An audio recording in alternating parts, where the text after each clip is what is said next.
अस्सलाम वालेकुम। कि आप जानते हैं कि ट्राउज़र पर इलास्टिक लगाने के कुछ रूल्स होते हैं। अगर आप उन रूल्स को सीख लेते हैं तो ये लाइफ़ टाइम के लिए आपको फ़ायदा देंगे। आज की इस वीडियो को अगर आप मुकम्मल देख लेते हैं तो वो सारे रूल्स और वो सारे तरीके मैं आपके साथ शेयर करने वाली हूँ जिससे आप आसानी से इलास्टिक लगा सकते हैं और किसी भी साइज़ की मेजरमेंट ईज़िली कर सकते हैं जो कि परफेक्ट शेप में आएगी। ये रूल्स जानने के बाद आपके साइज़ में इलास्टिक ना खुला होगा, ना तंग होगा, ना छोटा होगा, ना बड़ा होगा। ठीक है, बाकायदा रूल्स के मुताबिक और एक एक चीज़ को डिस्कस करेंगे नीट तरीके से किस तरह से हम इलास्टिक अटैच कर सकते हैं। फ्रंट पर हमारा बेल्ट आएगा, बैक साइड पर इलास्टिक आएगा और बैक साइड हमारी हाई है और फ्रंट साइड हमारी लो है तो उसमें रेव आएगी। तो उसको हम कैसे कवर करेंगे कि इसमें झोल ना बने, नीट तरीके से हम इसकी सिलाई लगाएं।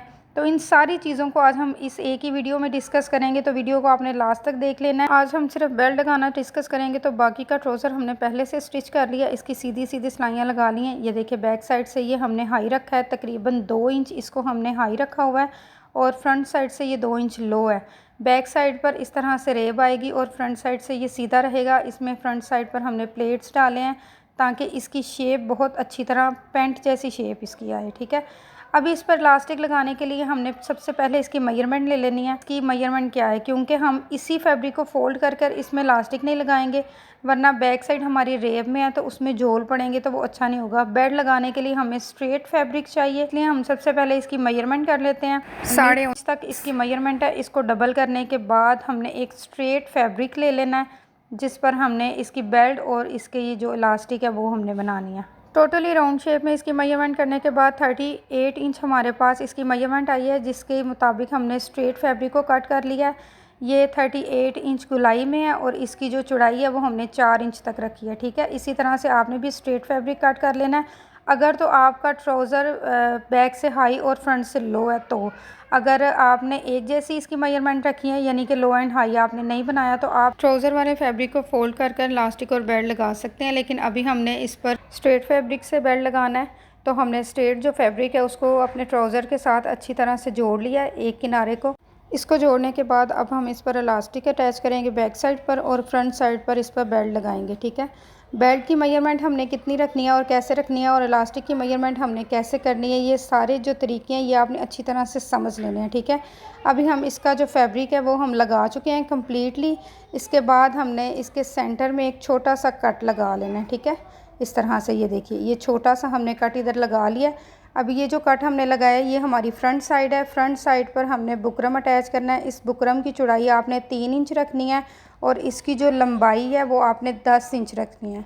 ठीक है, 10 से 11 इंच तक एवरेज आप रख सकते हैं, इससे ज़्यादा आपने नहीं रखनी। ठीक है, 3 इंच तक इसकी आपने चौड़ाई रखनी है और 10 इंच तक इसकी जो लंबाई है वो रखनी है। इसके बाद इलास्टिक का आपने साइज़ कैसे लेना है, सबसे पहले आपने अपनी वेस्ट को नाप लेना है कि क्या साइज़ है, 30 है, 36 है या 40 है, उसका हाफ़ आपने इलास्टिक कट करना है। ठीक है, अभी यहाँ पे हम 34 वेस्ट का बना रहे हैं, इलास्टिक लगा रहे हैं, तो हम इसका हाफ़ जो है ना वो 17 रखेंगे और 17 पर हम इस इलास्टिक को कट करेंगे। ठीक है, इसका हाफ़ हमने रख लिया। जो हमने फ्रंट पर बेल्ट लगाया है उसकी जो लंबाई है वो हमने 10 या 11 इंच रखनी है और जो इसका इलास्टिक हमने लगाना है वो हमने अपनी वेस्ट के हाफ़ साइज़ का लेना है। ठीक है, ये मेजरमेंट आपने याद रखनी है। किसी भी साइज़ का आप ट्राउज़र कट करें तो आपने इसी तरह से मेजरमेंट लेनी है कि जो फ्रंट का बेल्ट है वो आपने 10 इंच का लगाना है और जो इलास्टिक है वो आपने अपनी वेस्ट का हाफ़ लगाना है। ठीक है, इसके बाद जहाँ पे हमारा बेल्ट ख़त्म हो रहा है वहाँ से एक किनारे पर हम इलास्टिक को इस तरह से अटैच करेंगे और फिर इस इलास्टिक का हाफ़ करने के बाद आपने हाफ़ जो किया हुआ होगा वो आपने ट्राउज़र के बैक साइड पर स्टिच करना है, यानी कि ये भी आपने स्ट्रेट एक टांका लगा लेना है। ठीक है,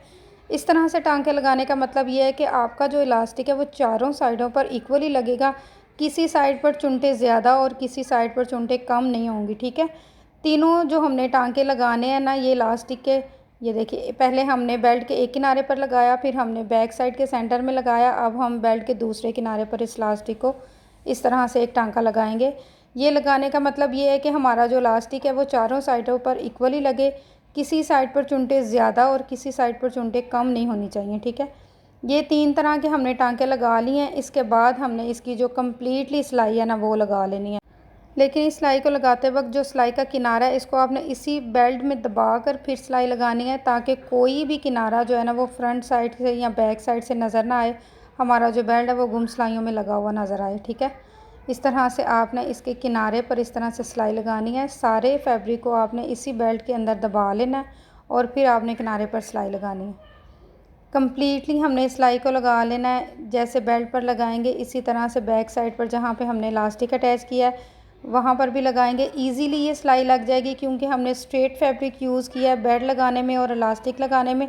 अगर हम रेप का फैब्रिक यूज़ करते या हम चौड़ाई वाला फैब्रिक यूज़ करते तो फिर हमारी सिलाई टेढ़ी हो जाती, हमारी जो बेल्ट है वो इतनी नीट तरीके से नहीं लगनी। किनारे पर सिलाई लगाने के बाद आपने इसको खींचकर बिल्कुल एक जैसा कर लेना है, यानी कि सारी चुनटों को बराबर कर लेना है। फिर इसके बाद इसके सेंटर में हमने सिर्फ इलास्टिक पर सिलाई लगानी है, ठीक है।